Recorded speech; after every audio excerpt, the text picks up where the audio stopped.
Hi, welcome back to my channel. My name is Misty and I sell clothing, accessories, and all that good stuff online as a business under the name StylingAway. So be sure to check me out on Poshmark and all of the other channels under StylingAway.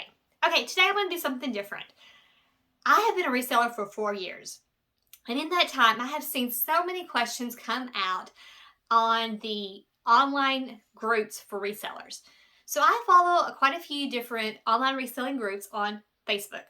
My favorite one is Poshmark Buyers and Sellers, so be sure to check that one out. Today I'm going to explore some questions I see on that group and see what my answers would be. Okay, let's check it out.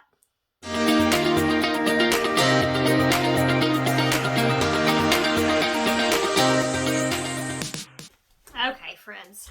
So welcome back to the channel. I wanted to say that when you're a new reseller, there are so many questions that you have specific to the platform or even just how to resell. And so I see these questions all the time, and I think I should do a video answering that specific question, but today I'm going to do something different. I'm just going to scroll through the page. So this is the page I'm going to scroll through, Poshmark Sellers and Buyers. Check that out on Facebook. They have over 8,000 members, and the admins are fantastic. So they have a lot of different ways to people doing lives or talking about a subject. And I'm just going to scroll through here and figure out my first question. Lots of questions revolve around, okay, here's one. Am I safe in canceling an order? I won't have to report my income to taxes.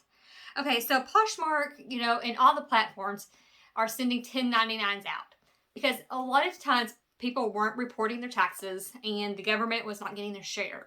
So in this last year, it became mandatory that the reselling platforms send out 1099s. And I believe, I hit the wrong button. And I believe it's a $600 threshold because that's when people are getting notices that they need to submit their social security number or their EIN number for their company to the different platforms. However, everyone should always be submitting their taxes, including the reselling income, and checking with the CPA before they ask before they don't do it. So she's asking if I get under that $600 threshold, and I'm fairly certain that $600 threshold is including your fees, it's including your taxes, the taxes they pay. So it's not truly $600. It actually would be more. You would be receiving less than $600. She wants to cancel the sale because that would put her over the threshold. $600 in gross sales during the calendar year. So I don't know if that would not trigger the 1099, probably, but she should be reporting income no matter what. Okay. Let's see here. Okay, I'm a newbie. I haven't started yet, but I'm going to try it this weekend. How did you guys learn everything there is to know about reselling? I have a lot to learn.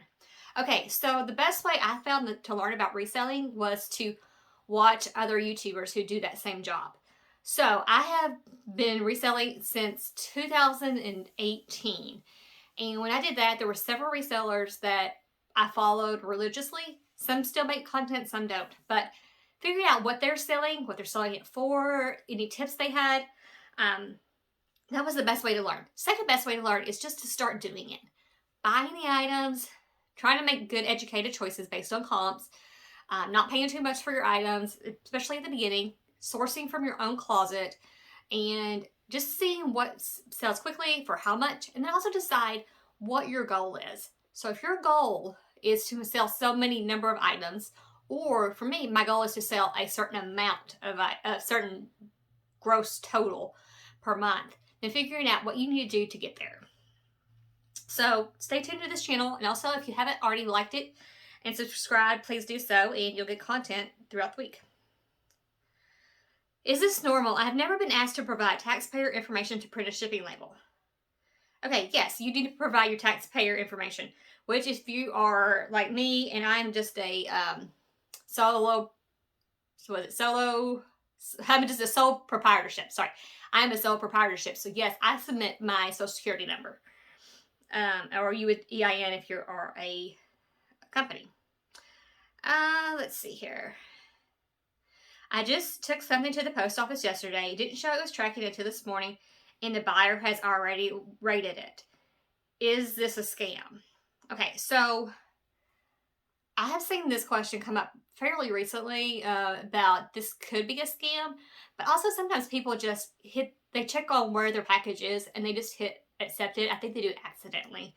So if it is a scam, what I would do when I go to the post office is I use the post office machine that's there. I pre-scan it in, and you can either choose to have a receipt printed or printed and emailed. So I would do that, showing that you dropped it off, because once you drop it off, that triggers the system to show that you've sent it. And if they accept it early, I don't think there's going to be much of a problem. But if you know something otherwise, let me know. Now you can also do porch pickup. I do that as well. Okay, let's see. Especially since I have quite a few sales a day. If I sell in a bundle, does If I sell in a bundle, does Poshmark give me extra postage? So the Poshmark label is good for up to 5 pounds. I actually made a video all about Poshmark shipping, including labels, in another video, and I'll link it down below and I'll put it up here at the top. But your label, no matter if you sell 1 item or 5 items, as long as it's under 5 pounds, or 100 items, as long as it's under 5 pounds, it can go on that one label. Now, if you must have a scale. I feel like you must have a scale when you do reselling. They're very expensive to buy on Amazon. Just buy a scale. When you weigh it, it weighs 6 pounds. You have to upgrade your label. You have from 6 pounds to 10 pounds. There's different amounts per pound. The most is like $22 extra, in addition to the $7 or whatever that's paid by the initial label. So yes, if it weighs more, you would have to upgrade the label. If it doesn't, you could sell multiple items in one box or bag up to 5 pounds. I would like a turn at doing a live show. Any ideas how to sign up to be trained on live shows on Poshmark? Okay, so right now, at this time, we're in middle of October. The people that are doing live sales are from the beta test group, and that's a specific group. Now, I have reached out to Poshmark myself and asked if I could be in that beta group, and they did send me a link. I filled it out. I was able to choose 2 days, but I wasn't able to choose a date for training. So there is training on live shows for Poshmark, and there weren't any dates for the next 3 months. So I think we're going to have to wait. I'm going to reach out to Poshmark about that as well. Okay, let's see. Good morning, everyone. How are sales this week? Are we running any sales this weekend? Are we running any sales this weekend? And you can put your sale below. Okay, so I am not running a sale this weekend. I am actually going to run a sale every last day of the month. So I did this last month, the month of September, and I did a name your price sale, and I either countered or accepted so I accepted some low offers and I countered some other low offers. And I made quite a few sales. So that's how I'm going to do it from now on. Okay. Good morning, everyone. Is there a forum or anywhere that you may know of that we can get input from others on brands? What an item is or how we can get info on it. I have 30 items that we just sitting in my office and I would like to get them listed. Okay, so the best way to identify an item is to use Google Lens. So use Google Lens, take a photo of that item, and often you will find that item pop up. So I had a pair of shoes recently, and I did not know how much to even price them for. I couldn't find the company. They didn't look super expensive, but they did look unique. And so I knew that they would pop up on Google Lens, and that's how I identify items. Now also, if you have an item, inside the item might also be a code that would be the style number, or like, so shoes, bras, even shirts, sometimes we'll have that. So check that out too.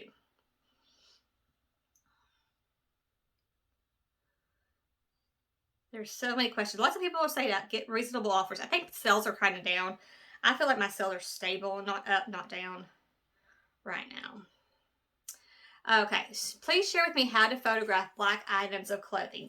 Shoes and bags have a sheen usually. All look horrible for a buyer. I'm redoing photos for these. Okay, yes, black and white are both horrible to photograph. So my suggestion is, if you're using a wall, which I use a wall or a mannequin, and sometimes I do a flat lay on a white piece of foam core. I lay it out and I try to get the color just right in camera. So I will adjust my settings in my camera. Now I use a Samsung, and under photos, there's like Photo Pro, and you can change the exposure while you're taking the photo because you want to show the details. Sometimes what happens in black is that the photo gets a little washed out and you can't really see what the details are. So that's what I do. And I always shoot it on a white background, no matter if I have a white or black, typically a white background. And I will use Photo Room to remove my background, which is already white, so it really pops a little bit better. Now, sometimes too, what I've done in the past, and sometimes I do this as well, is I will put it on, like, if it's a black skirt, which is very, very boring, I will do an actual flat lay, which is more old school, but I'll put like a red shirt underneath of it, and making sure that the black skirt is like the focus of that picture, and helps kind of make it pop a little bit. And I think that's one way of doing it. Okay, let's see here. What's a tip that helped you get sales? Okay. So what I do to get sales consistently, and I have a video about that one too. I'll put it in the description below, but I cross list because selling on one platform does not make the amount of sales that I need to be the business I need to be. So I sell on 6 different platforms. Number 2, I relist everything every month. So even if it has 15 likers, I relist the items because if those people have not accepted my offer, countered, or done anything else, then they're not really interested in it. They like it. Doesn't mean they're going to buy it. So I relist everything. And I just pretty much start scratch. Every day I go and relist. And I base that on my eBay. So eBay has every 30 days, they will say your item's up to be renewed. And so I use Vendoo as my listing platform. And it will tell me what's due for every 30 days. Also, I look at eBay to see what's coming up for due. And I will relist it on all 6 of those platforms. Also, if you have good items, like good inventory, that also helps quite a bit. Okay. What do you guys do when you get a low ball offer? Okay. Yes, low ball offers are rampant. And they have always been very popular, especially on Poshmark, where you can't set a minimum offer amount. But I feel like in the last week, for me, I have seen so many low ball offers. I'll give you an example. I had an item for $14, which I don't like to sell anything below $25. And this was a kid's item from, like, I got for free. So it was $14. It was Halloween themed. Somebody offered me $5. Now this person is a seller. She's not just new. And she knows that the fee for anything below $10 or below anything below $14 is $2.95. So that would have been $2.05 in my pocket. And I just wasn't playing around. So if you have a lowball offer, you have a few options. One, you can counter, and generally that's the best option. You can counter with whatever your lowest is, or you can counter with a number that would be above your lowest, knowing that they're going to counter again, and you can secondly counter at the lower rate. Also, if it's closet clear out day and the item is close to that $10 mark, so I usually put a minimum of $12 on my items. So on closet clear out, I can reduce it to 10, and then they would get the discounted shipping paid for by Poshmark. So you can either counter, you choose to counter close to your lowest or a little bit higher. You can counter $1 lower if it's really making you mad. That's okay too. Or you can decline it. It's okay to decline it. But you could also put the item in a bundle for somebody. So you can add items to a bundle. If they like the item, add it to a bundle for them and write them a note before you accept it or counter or anything. Sometimes I do this, sometimes I don't. It just depends on how bad the offer is or how long I've had it. And I'll say something like, thank you for your like on this item. I cannot do this price, but if you are willing to meet me at this price, I can do that and send it out today. So remember, you are the CEO of your business, and you choose how you run your business and what offers you take or don't take. But looking at like how long you've had the item, what you paid for the item, how much inventory you have, how much storage you have, that helps you decide if I should just take the quick $1, $2, $20, whatever the number is, or if you hold on to it a little bit longer. Okay, let's see. cross-listed an item on eBay that is also on Poshmark. The eBay item sold, and I want to delete the item from Poshmark, but cannot figure it out because there are active offers. How do I handle this? I don't want someone buying it on Poshmark when it isn't available for sale. Yes. If you have something sell on another platform, you need to delete it off the other places you sell, including Poshmark. So on Poshmark, if you go in and change something about the item, usually it's the size, but sometimes you can change color. That will stop the active offer, and then you can delete the item. Here's a person. I would like to break my sales slump, but do I accept this offer? I feel like my offer was really good. So she listed an item at $60. She offered $43 and $5.95, and then she offered 2 days ago, and then she offered $30 and $5.95. So she's offering a half off deal, and this person is offering $21 or $20. So they're offering a third of her price, which is 2/3 off, which to me is an extreme low offer. I would stick with 30. I would not, unless she's had them forever or they're free or she needs the space. I would stick with 30. Now, I will say that when somebody sends you an offer, no matter if it's a low or high, it does notify other people that like that item that an offer has been made, and that can help generate sales too.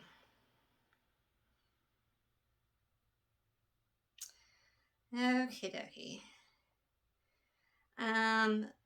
So many questions here.